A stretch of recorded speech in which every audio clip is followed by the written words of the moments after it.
Your comment says Taylor Swift knows damn well she doesn't deserve the awards and status of being on top. She knows it's her father's connections in the industry that she's a billionaire. And then it cuts off what you said. I agree.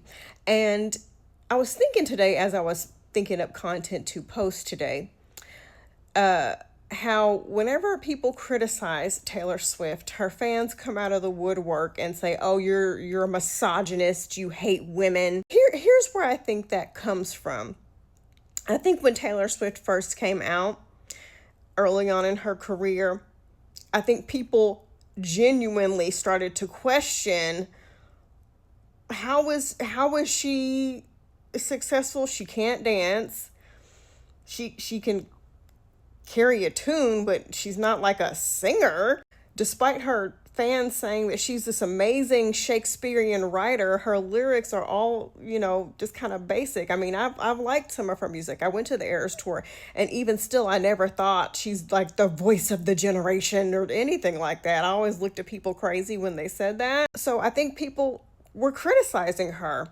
And instead of her hearing what people were having to say, and maybe taking some voice lessons, maybe diving deep more into creative writing and actually reading the works that she speaks of in her songs. I could do a whole nother video about the Fate of Ophelia song that she wrote anyway. But I think she took all that criticism, and in her narcissistical mind, instead of learning from it, she just said, "Oh, it's because I'm a woman." Then she makes the song The Man.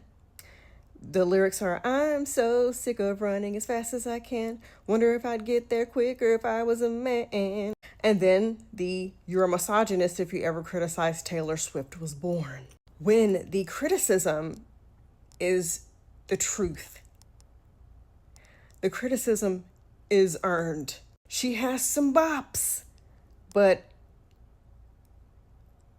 the likes of like Adele, Whitney Houston, Celine Dion, Mariah Carey, Beyonce, she is not. I saw someone's comment on somebody else's post, and they said that Taylor Swift's vocal peer is J-Lo. And now I can't stop thinking about that. But the truth is that at least J-Lo could dance. That's how she was able to get away with, not being able to sing for so long. She could dance, and she had great fashion sense. And she could act. I love her rom-coms. I loved her in The Hustler. And if you're saying that she can't act, you're a lie. Taylor Swift is not a good actor. Taylor Swift does not have iconic style.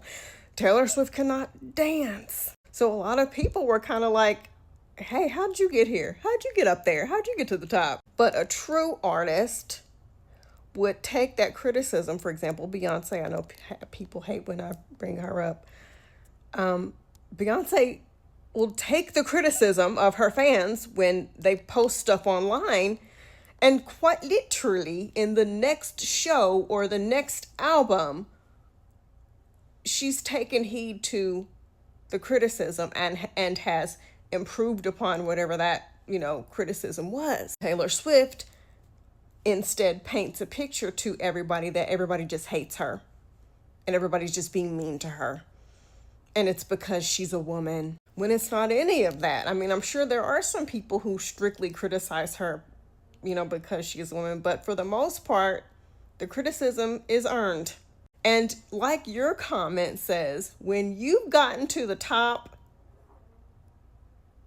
through questionable ways, you fear getting discovered for the truth. You fear people realizing, "Hey, you're not really the wizard. You're some random guy standing behind a curtain." And I think this is the moment when people are collectively coming together and saying, "Yeah, she's definitely not the wizard anymore. She's just this random person standing behind a curtain creating this larger than life image." When the truth is she's just not talented. Mind you, if you put lyrics together to a good beat, you can make anything sound good. She has some songs that I think are just, I can snap my fingers to them. I'll have a good time listening to them. But again, when people would say, "Oh, she's a great writer," I was always like, "Really? Are you sure?"